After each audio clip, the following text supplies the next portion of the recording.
my fallen soldiers. My name is LD Capone, Triple M Records. Tommy. LD. I was born in 1974, Mount Sinai Hospital. I'm from Harlem, New York City. Born and raised in Carver Projects. Carver houses, actually. My family has, struggled to be tight. You know what I'm saying? Especially given where we've been born and raised and where we come up in the streets, in the projects and stuff like that. A lot of us were raised differently. Some of us in foster homes, some of us in group homes. The fact that we all have somewhat different mothers and fathers plays a big part in that. But me as a family man and wanting to be that family man, it doesn't change a thing. My siblings are my siblings. It doesn't matter who your father is. It doesn't matter who your mother is. Genetics says it all. And if you're a part of me, I'm a part of you. My family's big. My mother's name is Lorraine Claudio, her maiden name, and my father's name is Eduardo Cruz. I got my oldest brother, Derek. May he rest in peace. I got my older brother, Michael. He's in the Navy. I got my brother, Damon, a.k.a. KC, Killer. He lives out in Pennsylvania. I got my other brother, Mario, Ace. He lives out here in New York with me. I got my brother, Michael, Amit, Billy, David, Chris. I got my sister Desiree, Frangeli, my sister Brittany, and my other little sister Angie. I think my mom's got 8 and my father got 8. Put it that way, I think it's 16 altogether. My parents were like the Bonnie and Clyde couple. My mom's could sing like an angel. I don't think Whitney Houston would have had a chance with my mom's if she was in better conditions. Whitney took care of herself until later, but my mom didn't take care of herself at all times. And my dad, who knows? He could have been on TV boxing. Same thing I could say about my uncle, but we're talking about my parents right now. My parents, they went through their trials and tribulations, as did I, and a lot of their siblings. And it's just sad to say that, drugs played a big part in that. So because of that, they kind of lost their way in what they really wanted to do. I can remember being small in my father's house on my grandmother's bed, on 106th Street between Madison Park, Building 50, Apartment 12E. I was living there with my grandmother, Anna Irish Cruz. And I can remember being there little. I can remember being spoiled. They used to call me Boom Boom because I was always reckless and hitting things. After that, the only thing I can really remember is a lot of shelters, being with my mother, because my father was in prison, so my mother was alone. I was the oldest, and I had my brother, Damon, and then my little brother, Mario. But me being the oldest, I kind of had the opportunity to witness the majority of the stuff my mom had to go through just to make ends meet. I witnessed my mom's go into a building, go out of a window, climb through a fire escape, break a window to get into the apartment and open it up, just so we wasn't outside in the cold. I'll talk to you right now. My mother gave me life, and that's a fact. This place right here, this is my junior high school. You know what I mean? This is one of the spots where I had to really prove myself with girls. Like, I like them, they like me, With guys, punch them in the face, fight, Teachers, security guards, everything went down right here in this school. Egg fights, jumping, cutting school. We wouldn't come back. But they had a lot of good teachers here. Obviously, because I graduated from here, so I did good there. But it took me a long time. I was in Key School. My brother was in Harbor. He was right upstairs from me. And I like the school.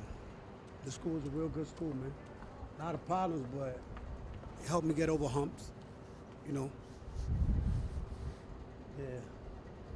I ain't gonna say the teacher's name, man, but there was one teacher in here I could not stand. He always wanted somebody, do this, do that. You ain't doing enough. Do this, do that. I was a gym teacher. But he was a good gym teacher. May he rest in peace. God bless him. Mr. Santos. Yeah, I remember one time we had a Valentine party here. Me, my cousin, my friends, we all came. They had girls there. Then a bunch of other kids came from the different projects. Got into a big fight. So big that my father came out the car right here, jumped out when the security guard came, and he jumped into a kid fight by hitting the security guard for no reason. We all had to run. It was crazy. Don't get it twisted, like, Carver's my life. And as far as I'm concerned, I am Carver. To the day I die. That's never gonna change. But it came with a price. You know, like, back when I was growing up with Carver, we was running around taking bikes from people, you know, snatching fruit, running down the block for the Chinese man to chase us, to, you know, being dead to steal a car and drive a car, you know. But we always stood together. Like, we had a problem with somebody, we fought side by side. You know, there was no fair ones. Remember what I said. There was no fair ones. You fight one, you fight us all. You know it wasn't fair. We give you, what, 5 minutes of free fighting time, and then everybody's in there, we fighting. I got caught for a stolen car, I had to do juvie time. Juvie was not easy. You had to get up and fight a different kid from a different borough or a different state. Like, everybody had something to prove. I proved that I could sing. I proved that I could swim. You know, when we did the little events, I proved that I could play baseball and football. Most important, I proved that I could fight. You know, just because I sing, maybe like a girl or Michael Jackson or whatever they wanted to call it, I could fight. You know, I didn't want to fight. Because if I lost a fight, then the fight got to go some extra where I don't want to go. If I lost in a fight, I'm not gonna lie, because I felt like I lost my whole life, man, with my mom and my pop beating me, man, and I couldn't fight back. So if I lost a fight on the street, or in jail, or anywhere, I feel like, even to this day, I feel like in order for me to lose a fight, you have to make sure that I can't come back to one. Because I'm gonna keep coming. I'm not gonna stop until I feel I got my respect. Trying to get a better life, I try not to even fight. You know what I mean? So, you know, that's like a catch-22 question. If I'm not in that situation, I ain't gotta worry about that situation. So I try to stay out of that situation. You know, like I came home, when I came home after juvie is when I realized what a person gotta do to survive. They came out with this thing crack, and there was an epidemic while I was already locked up. But everybody was out there hustling to make their own dollar. The drug dealers used to shut this whole park down just to make money. The kids couldn't even come play in this park after a certain amount of time at night, you know?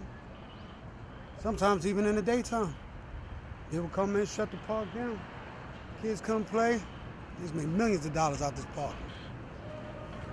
It says May Grand Playground, but it's called Black Park. Ask anybody that's been here, they'll tell you what it is. Whatever mommy and daddy didn't want to give you or they couldn't give you, we went out there and we got it on our own.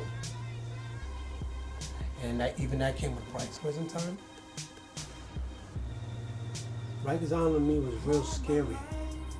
Like, I was one person when I was in the street, knocking people out, putting fear in people, being nice with my hands and fighting with people and gaining my respect. Rikers Island, like I said, it's all about getting where you fit in, you know what I mean? Like, it ain't where you from, it's where you at the moment. Rikers Island was real scary. Like, I've always been one to fight without weapons. Fighting was my thing. I learned about weapons when I got the rifle. When a dude, you know, my father was always a fighter. And even though he was about weapons, I wasn't about that at that time. I learned why he became about that. Because he learned about that life when he went to prison. go to prison is a different atmosphere. In order to get what you want, you gotta take it, you gotta keep it. You know what I'm saying? They make weapons out of anything. I learned how to make a razor out of a cigarette butt because the filter is made out of fiberglass. And if you burn it and you step on it long enough, it becomes a sharp plastic that can cut the weapon. In Rikers Island, I went to a dorm one time. There's 52 inmates in the dorm. And just because I touched the phone to talk to my family, I had 51 inmates on my ass out the door, beating me up, stomping me out. I still came out looking all right though, because when you got 51 people on you, they're basically beating each other up. I'm only one person. Everybody's not gonna get their licks off. They're gonna be beating each other. I learned that. I learned how to put razors in my mouth, spit them out. I ain't got one right now, I'm gonna show you. I learned how to put things in places where they don't belong. I'm pretty sure the world knows what I'm talking about. Just to get it inside and do what you gotta do. You know what I'm saying? It's sad that I learned being in jail that drugs play a major factor on how to cope with just being in there. The sad part about it is when you cope with it so much, after having so much time and doing prison to cope with that, you come out an addict. More money bring more problems, everybody knows that. And you can't get money and beef don't mix, so you can't get money if you got beef. And there was a lot of beef over money, you know. So I had to learn my respect a different way in the hood. And because I went away for a while and I got myself, you know, fucked up, I was always nice. I started just going to hit the quitters, just knocking people out. Whoever violated, or my friend, who I felt like was brother, I knock them out. Don't get it twisted. I was selling drugs and getting money, and I was still sleeping on the bench. My mans that had it better than me would put me up and sleep on their sofas and give me the sneakers off their feet and the clothes off their back, just because where my heart was. And I feel like the man that I am today, I made myself. But I made it through the company I kept. All I've ever wanted was family. Why do you think I became a Lion King? They were family oriented. Why do you think I'm with Triple M? Family oriented. Why do you think I consider myself Carver Projects? Family oriented, man. There's not nobody in there that don't know my family. There's not nobody in Carver that don't know who I am or what I've been through, seen me being cut up in the street, been shot at before, been stabbed up, you know, and don't hold nothing against me. I see them, I help them, bags, their kids, I'll look after them. That's my father and me. My father couldn't mind his business. And so what? I don't know how to mind my business. What's good? Sir Low. Yo, 40 years strong in Carver, man. Love all my niggas, Vic, John, Steve, my day ones, man. Yo, my nigga Will Waters, man. I love you. I know you're in Virginia, but you day one Carver nigga, man, for real, man. Will Waters. Everybody know that nigga. Shout out to everybody. Love y'all niggas. Too many niggas to mention.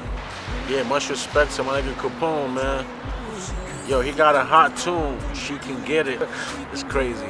It's dope. Crazy story that I remember from that nigga. His younger brother, nigga got locked up on some other shit. We don't know what happened.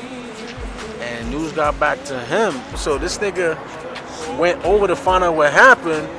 And he was like, yo, if he had to get locked up with his brother, he said, yo, I'm gonna do what I gotta do. Yo, I don't know. The nigga probably dead. He probably punched the cop in the face. But to protect his brothers, he was gonna do what he had to do. Bless that nigga, man. Nigga protect his, yo. For real. And sometimes it's scary. Because now I'm home in the street, I get all the love, Capone.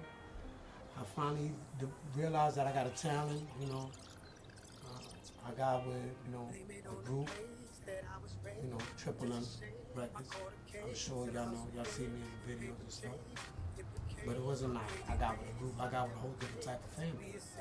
Like I had my family in there. Was I a gang member? Of course. I'm a Latin king till the day I die.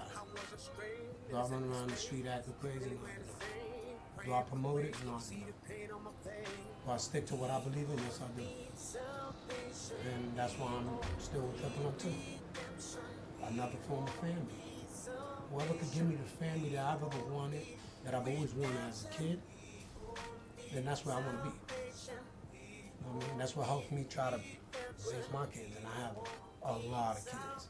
You know what I mean? You know, my oldest daughter's 21, Brittany, Frangeli, Cruz. Then my oldest son, Eduardo Enrique Cruz Jr. Then my twins, Capone, June Cruz, Isaiah Ishmael Cruz. Then I got Mario Lewis Cruz, my youngest boy, and my youngest daughter, Jesselina Lorraine Marie Cruz. I'm not saying what I did and how I did it came out the right way, but I do not regret any of my kids. That's the whole purpose of me doing this. I'm here talking to you for about what?